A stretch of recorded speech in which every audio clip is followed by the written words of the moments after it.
है कि हमारा संयुक्त किसान मोर्चा तय किया है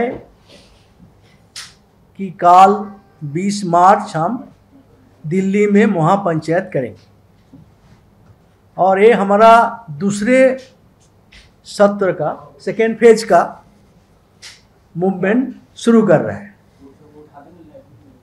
आप सबको मालूम है कि हमारा देश में सारे किसान संगठन इकट्ठा होके संयुक्त किसान मोर्चा बनाया था जब 3 काला कानून ये नरेंद्र मोदी सरकार ने पारित किया था और वो कानून के जरिए हमारा देश का कृषि को बर्बाद करना, किसान को कॉरपोरेट को गुलाम बनाना, कॉरपोरेट के हाथ में ज़मीन देने का व्यवस्था करना, राशन व्यवस्था को बर्बाद करना और जो हमारा बोलते बाटाई क्या जो खेती में लाना, जो किसान का जो खेती है उसको कॉर्पोरेटाइजेशन करना, ये इस 3 कानून का उद्देश्य था। इसलिए पूरा देश के किसान उसके खिलाफ आवाज़ उठाया, आपको मालूम है, और हज़ारों किसान दिल्ली आया था। उस समय हमको दिल्ली घुसने नहीं दिया था, तो तब हम बोला था जहाँ रुकेंगे वहाँ बैठेंगे और हम नेशनल हाईवे में बैठ गया था। 380 दिन हम वहाँ बैठ, मालूम है 750 हमारा साथी शहीद हो गया।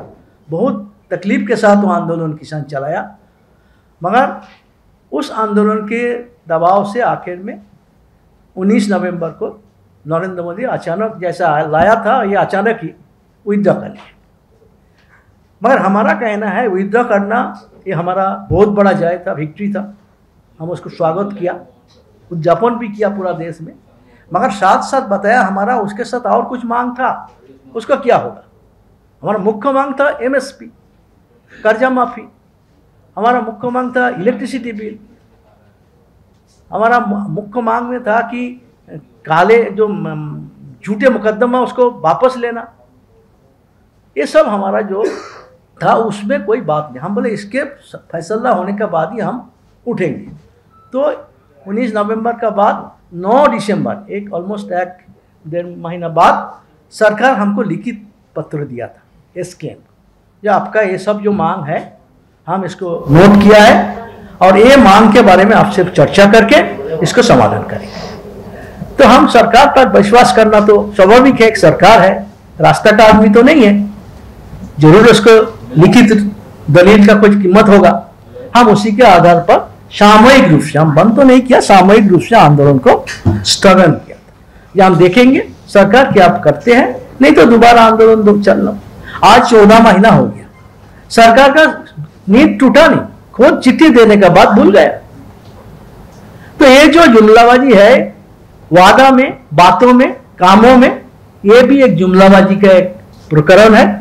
हम इसमें किसान के अंदर काफी गुस्सा है पूरा देश में कि सरकार वादा करके इस तरह भाग गया।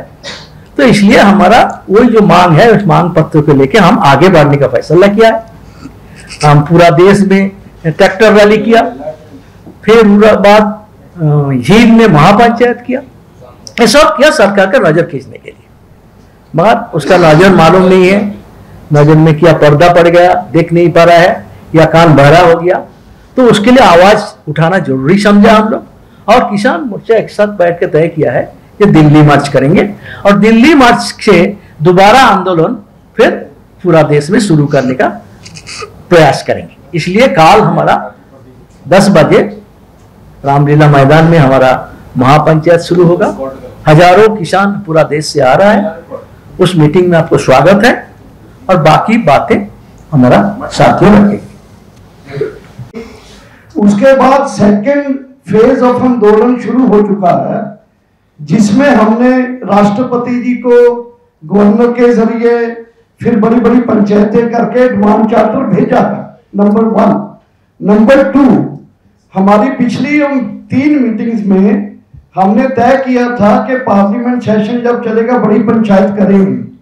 वो बड़ी पंचायत कल होने जा रही है, लेकिन मुझे अफसोस है कि एक तो नेचर ने हमारा साथ नहीं दिया और दूसरा पंजाब में भी एक हालात ऐसे बना दिए गए हैं कि वहां एक तरह का कर्फ्यू जैसी परिस्थिति है और पंजाब में से आने वाले बड़ी गिनती में जो किसान थे वो शायद उनको कम्युनिकेशन की वजह से या दूसरी वजह से कितने पहुंच पाएंगे पता नहीं, लेकिन फिर भी मेरा अनुमान है कि काफी गिनती मराम जिला ग्राउंड पूरा भरेगा, जिसको हम काफी बड़ी गिनती में सोचते थे वो ऐसे रहेगी, क्योंकि अलग अलग जगह से लोग आ रहे हैं। हमारे ये जो किसान पंचायत है दिल्ली में आके याद दिलाना चाहते हैं केंद्र सरकार को कि तुम हमसे वादा किए थे एमएसपी के ऊपर एक लीगल कानून बनाने का और उसके लिए कमेटी बनाने का, उससे आप मुकर गए। उसके बाद आपने वादा किया था कि पावर बिल स्टेक होल्डर के साथ डिस्कस करके फिर लाया जाएगा, वो ले आए पार्लियामेंट में। तो ये जो हमसे वादा खिलाफी की है, हम कल चुनौती देने आए हैं दिल्ली सरकार को, केंद्र सरकार को, कि आपको देश के किसानों के गुस्से का याद रहना चाहिए। अगर वो बॉर्डर्स में आके बैठ सकते हैं तो पूरे देश का किसान आज एकजुट हो गया संयुक्त किसान मोर्चा में, और संयुक्त किसान मोर्चे ने जो अपने ज्ञापन दिए हैं आपको, अजय मिश्र टैनी जी अभी भी केंद्रीय कैबिनेट में बैठे हैं, उनको क्यों नहीं बर्खास्त किया गया अभी तक? और 2023 आ गया है, 24 आएगा, और हम संयुक्त किसान मोर्चा की तरफ से मिशन कर्जा मुक्ति और मिशन एमएसपी, इन मुद्दों के साथ दूसरे मुद्दे जो हैं देश के किसानों के, वो लेके देश में एक बड़ा आंदोलन करने जा रहे हैं। और ये मिशन 2023 मिशन 2024 ये देश की तमाम राजनीतिक पार्टियों के लिए एक चैलेंज होगा। उनको अपने अपने मैनिफेस्टोज में किसानों के मुद्दे डालने होंगे जो हम रख रहे हैं आज, और किसानों के मुद्दों को स्टेट्स में भी और केंद्र में भी उनको हल करना होगा। नहीं तो उन्हें किसानों के गुस्से का जो एक पूरे देश में एक बगावत की तरह उठेगा, ये 2023 और 24 में सामना करना पड़ेगा। धन्यवाद। व्यवस्था से गैर बराबरी के आधार पर हो रही हत्या है। एक बाजू अडानी का साम्राज्य और दूसरी बाजू किसानों को न्यूनतम समर्थन मूल्य भी नहीं देने की साजिश इस अर्थव्यवस्था के प्रतीक है। आज टैक्स करोड़ों अरबों रुपए लॉकडाउन में भी कमाने वालों पर सही नहीं लगाते हैं, लेकिन अन्न खाने की चीजों पर भी टैक्स लगाने की हिम्मत मोदी सरकार कर रही है।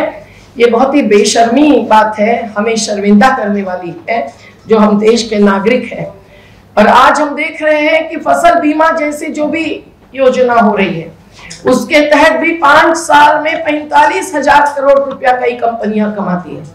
हम देख रहे हैं कि जो बजट अभी पेश किया गया वो किसान विरोधी बजट है। कम से कम 30,000 करोड़ रुपए का आवंटन कम किया है। आज किसान मतलब जमीन मालिक ही नहीं, खेत मजदूर भी, पशुपालक भी, हमारे आदिवासी किसान भी जो जल जंगल जमीन पर निर्भर रहते हैं, सबकी आजीविका छीनने की दिशा में ये कॉर्पोरेटीकरण, भूमि अधिग्रहण सब कुछ लाया जा रहा है।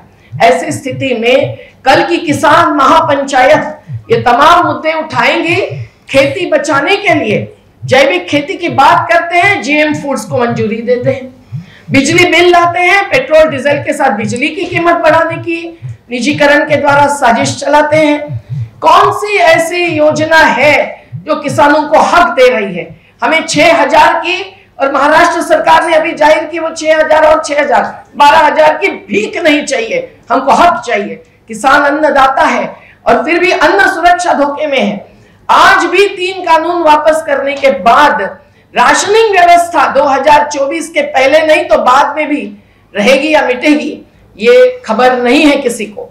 हमको पता है कि गोडाउन्स किसके हैं, एफसीआई बंद करने की साजिश है। कल की किसान महापंचायत में देश भर से आए हुए 500 से अधिक किसान संगठनों के साथी नुमाइंदे ये पूरी बातें उठाएंगे, जिसमें महिला किसान भी होंगी, आदिवासी किसान भी होंगे, दलित भी होंगे। और आज हम लोग इसीलिए ये किसान महापंचायत को जन संसद के रूप में देख रहे हैं। संसद में क्या होता है, कौन से निर्णय होते हैं प्राथमिकता के मुद्दों पर, सवालों पर। आज जरूरी है प्रकृति बचाना, खेती बचाना, उस पर जीने वालों की सादगी, स्वावलंबन की संस्कृति बताना और अर्थव्यवस्था में समता और न्याय लाना। ये किसान आंदोलन से ही हो सकता है। इसलिए कल की महापंचायत जो लॉकडाउन में 20 घंटे में 21 कानूनों में बदलाव लाए गए, वो अजनतांत्रिक प्रक्रिया के बदले में एक जनतांत्रिक प्रक्रिया इस देश में आगे बढ़ाएंगी, जो किसानों को न्याय दिलाने के लिए और आगे की दिशा और कार्यक्रम रणनीति घोषित करेगी। हम लोग कल जो लाखों किसान आएंगे देश भर से, उनको ही हमारे अन्नदाता ही नहीं, इस देश के जनतंत्र और संविधान बचाने के विधाता भी मानते हैं। इसलिए कल आप सब लोगों को आग्रह से हम कहेंगे कि आप देश के गांव गली में, शहर के और अन्य जगह के किसान और किसानी से जुड़े हुए छोटे व्यापारियों तक, सब तक हमारी बातें पहुंचाएंगे, तो जन जागरण होगा मतदाता नागरिकों का भी। जिंदाबाद।